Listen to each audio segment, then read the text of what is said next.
Welcome to our special honoring Black history, mind, body, and soul. Over the next 30 minutes, we'll take a look back at the rich history of Black achievement in Western New York. We're also looking forward to some new exciting projects on the horizon in the Queen City. And that includes the place we're standing in right now, the Colored Musicians Club Jazz Museum. Now the club, which is right upstairs, is in the middle of a renovation. It's a place that's rich with jazz history and African American history.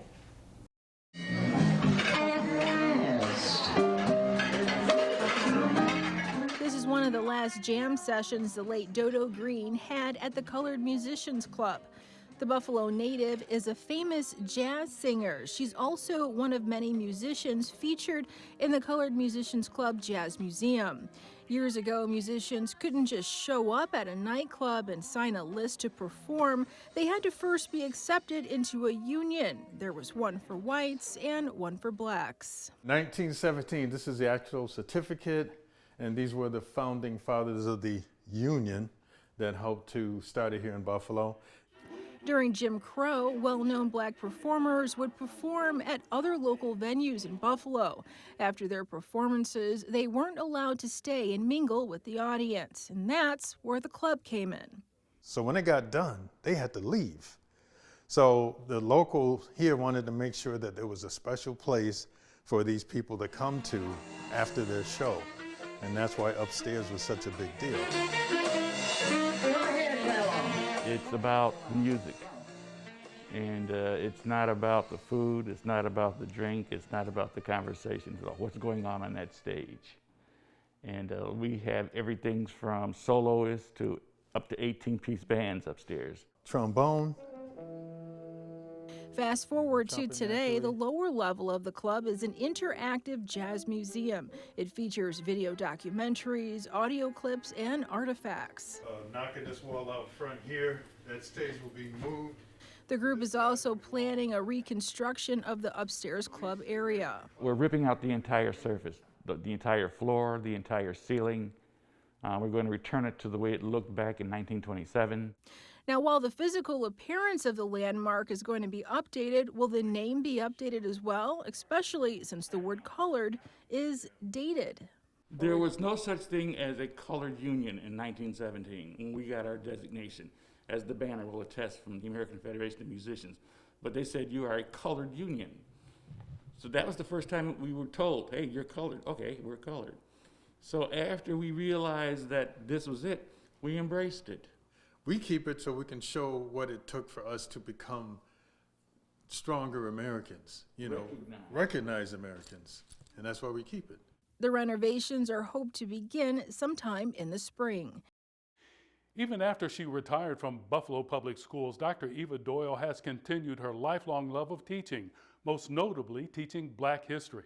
As an author, radio host, and newspaper columnist, Dr. Doyle has spent thousands of dollars of her own money encouraging all Western New Yorkers to do the right thing. She's known in the community as Mother Doyle, but as Dr. Eva Doyle signs her 12th book on Black history, High on History, The Golden Collection, she could also be considered Buffalo's mother of Black history. Although I've been writing history for 44 years, I constantly find new information. So I call it the Golden Collection because every time I find something new, I feel like I have discovered gold. And the community appreciates her dedication. This is a great woman, a great educator. There's a lot to learn from her. It's just a beautiful thing. Dr. Doyle assumed the role of historian for the Black community out of necessity early in her teaching career, when, to her utter shock, she checked into her school library. I wanted to find a book to read to my students, especially about Buffalo's African American community. There was no book in our school library. Doyle then launched a search at the public library, the Historical Society, and other sources, which led to her very first publication, a modest 20-page booklet entitled Buffalo's Black Community. Doyle has become a foremost historian, writing an Eye on History column for the Buffalo Criterion newspaper and the Buffalo News. She's also hosted Eye on History for radio, and when violence has become a destructive force in the community, used her own funds for billboards with uplifting messages. And on those billboards, you've had to remind young folks in the community when it comes to violence to cut it out. That's probably one of my favorite billboards, Stop the Violence. And I wanted to put those positive images out there for the entire community. Now, for all her years of dedication to this community cause, Eva Doyle is memorialized alongside some of the giants of Black history on the Freedom Wall at Jefferson and East Ferry. The auditorium at the Meriwether branch of the Public Library also bears Dr. Doyle's name, which within a few weeks got an initiation by fire in the first debate of Buffalo's mayor's race. At 75 years old, the retired educator, journalist, and author's next goal is 5 more books before she turns 80. I tell the true history, but I do my research. But you know, I think people respect that. They might not like everything that you're writing or everything I say, but they respect the honesty that I give to people. Eva Doyle has also tried her hand in the world of politics, running as the Freedom Party's candidate for lieutenant governor in 2010. She told us it was a good experience. Up next, we're taking you inside a church that isn't just preaching the gospel, it's preserving Black history in Buffalo.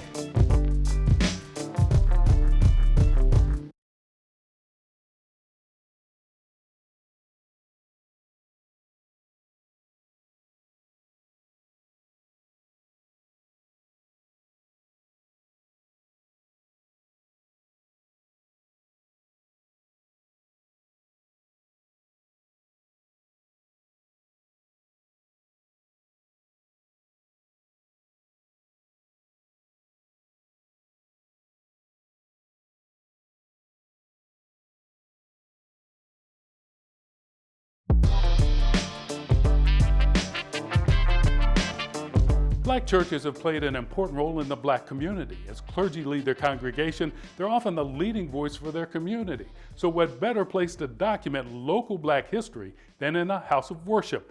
That's why Buffalo's Trinity Baptist Church set up a museum inside the church nearly 20 years ago. Divine Guidance led Bernice Wiggins to document Trinity Baptist Church's close ties to the city's Black community and Buffalo at large 20 years ago. So we started collecting pictures, asking everybody for photographs and what have you, and we just collected and collected. It started with a photo album, but after a few years, Bernice said it was obvious the church would need more. And when we realized we're going to have a museum, because people were giving us all these other different artifacts and things that they wanted to be preserved for folks to remember them by at Trinity. Bernice got the museum started along with fellow parishioner Diana Perry and Keith Crippen, who designed the layout. Church members were so eager to share their personal histories and family histories, the museum was expanded into an adjoining room and drew an admonishment from Crippen. And he just said, "You got to stop. Ms. Wiggins, this is a museum. It is not an attic." Trinity Baptist Museum might enlighten even the most ardent student of Black history in Buffalo. Here you'll find a number of Black firsts. Arthur Eve, the first African American to win a primary for mayor in 1977. Byron Brown, the first Black to be elected mayor, and the first mayor to win a 5th term. There's a lot of Buffalo history right here in our museum. There's also a special display for the first Black president of the United States, Barack Obama, and a collage of the first African American to hold elected office in the city of Buffalo and Erie County. Sherman Walker was elected supervisor in Buffalo's old 5th Ward, which also gave him a seat on Erie County's old Board of Supervisors. That was in 1935. Walker was also chairman of Trinity's board and believed to be Buffalo's first Black millionaire. This is a Buffalo City directory from 1832 with a familiar theme. Names of colored people. Colored citizens, as African Americans were called then, segregated to the back of the book. But Bernice's most prized artifact, an original ticket to the church's 3rd anniversary celebration in 1939, found in a parishioner's radio years later. and he was trying to repair it, and this ticket fell out. And it was our anniversary banquet, and the dinner tickets were 35 cents per ticket. Trinity Baptist Church is located on Bailey Avenue just north of the Kensington Expressway. Now, you can book a tour of the museum by calling the church, but as you might expect, Black History Month is their busiest time of the year. Coming up, a Buffalo businesswoman is living her dream of running her own nail salon.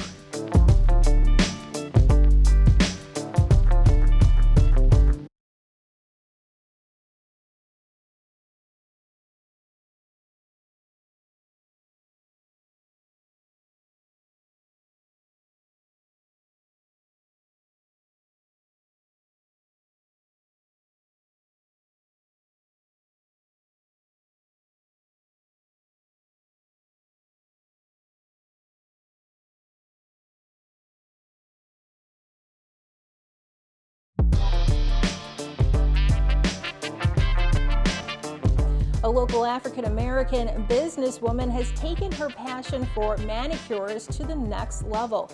In an industry where there's little African-American representation, she's breaking barriers by opening her own nail salon. Dominique Coleman got her start doing nails in her mother's living room. She had a table set up and would do manicures for family and friends.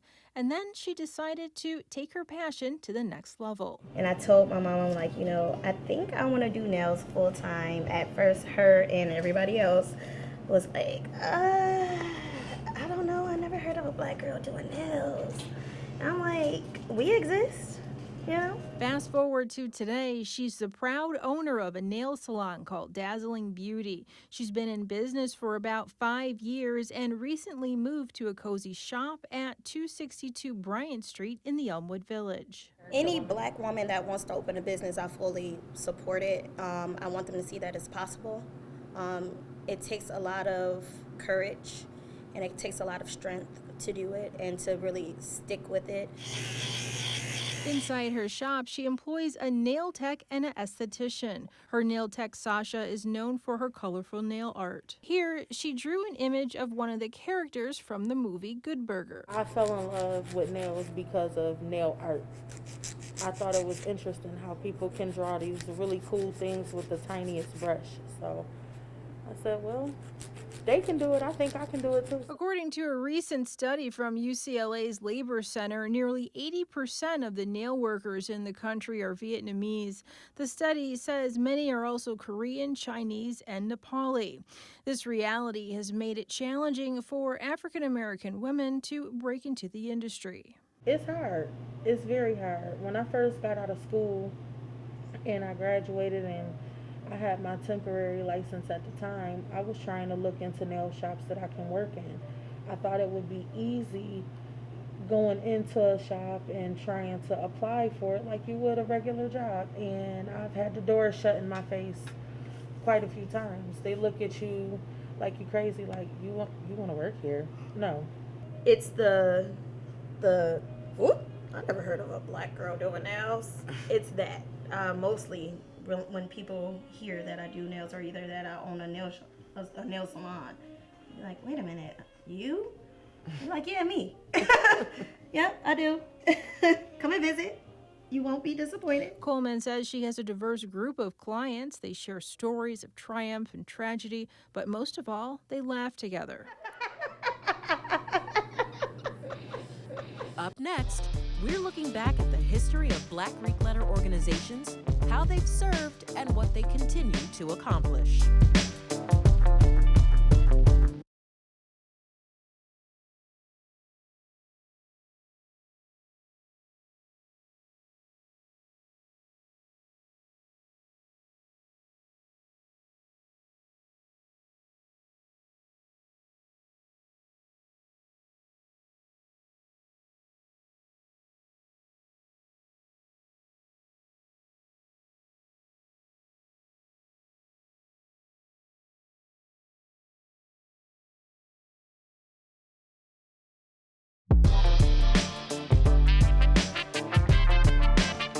When it comes to organizations focused on building up the Black community, few have accomplished more than the sororities of the Divine Nine. What's more, for the local leaders of chapters here in Western New York, the work is far from over. For many, pledging Greek life is a routine part of the young person's college experience.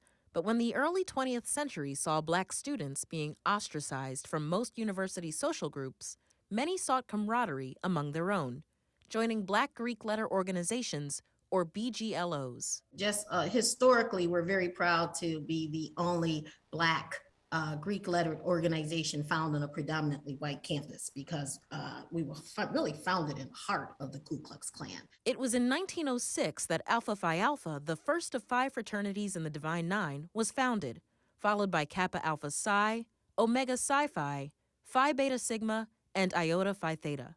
The remaining 4, their sorority equivalents, are Alpha Kappa Alpha, Delta Sigma Theta, Zeta Phi Beta, and Sigma Gamma Rho, each a separate organization representing one giant sisterhood. We come together under the organization of the National Pan-Hellenic Council of Western New York. That's what all the Divine Nine sororities and fraternities are housed under, because many of our founding principles and objectives are the same. Worldwide, the Divine Nine has approximately 2.5 million members, including some of the most influential and powerful Black people across the diaspora. Figures like Martin Luther King Jr., Shirley Chisholm, Thurgood Marshall, and Kamala Harris. I know the one thing that drew me to the sorority was the community service. And in particular with Alpha Kappa Alpha, the emphasis on education. But they've always been more than politicians, doctors, lawyers, educators. Across the board, they are community-conscious action organizations.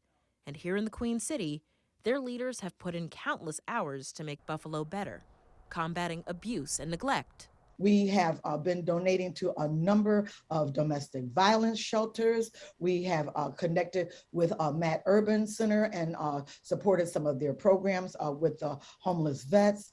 Growth and development. One of the things in the Buffalo community for me, though, has been our debutante ball, where we introduce young ladies to womanhood through leadership workshops. Activism and athleticism. We're very proud of here in the Buffalo chapter is our Swim 1922 campaign, where we have forged a national relationship with the National Olympics organization. And we actually have several sorors who have received gold medals in swimming. And education, which is why the Delta's Buffalo Alumni Chapter is now seeking African-American high school seniors interested in applying for the chapter's college scholarships. Altogether, the work is something Tanika Shedrick knows can't be done alone. I guess the biggest thing is that it is a collaborative sisterhood. So at any point in time, if we need each other, if we see a need, we will work together, whether it's cleaning up our streets, whether it's passing out book bags and supplies, whether it's a canned food drive, if it's that our school system needs us, wherever we are needed, we're there together. To learn more about Black Greek letter organizations and the work they're doing right here in our own backyard, visit our website, wivb.com, and click the Founded on 4 tab. Coming up next, an update on the construction of a monument at the Buffalo Naval Park to commemorate African Americans.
Efforts to build a monument for African American veterans at the Buffalo Naval Park has been in the works for years, and the hope is that construction will start in the next several months.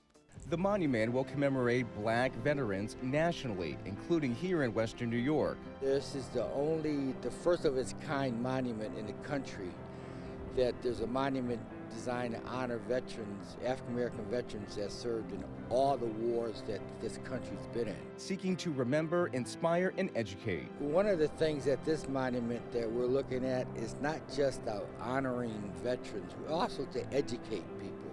So many people don't realize, as I've been saying, how many wars that this African Americans has participated in. And in spite of participating, they still weren't granted their freedom. 12 concrete pillars standing 10 feet tall will represent each war the U.S. fought in. There will be brick pathways as well. Each brick will have the veteran's name, rank, and military branch. 3 generations of Amos family members will be listed. Archie Amos Jr. fought in Vietnam. What this means for us as a family, it's that remembrance of the time that we've dedicated to our country that we all love so well. The memorial is expected to be unveiled at the end of July. We will make that a day of celebration, not only there with the unveiling, but we'll come back to my home and actually, spend a few hours together and, talking over war stories, if you will. The monument not only recognizing the sacrifices of the past, but also serving as an inspiration for future generations. Thank you for joining us on Honoring Black History, Mind, Body, and Soul. You can find more stories on Black History Month at our website, WIVB.com. Have a great evening.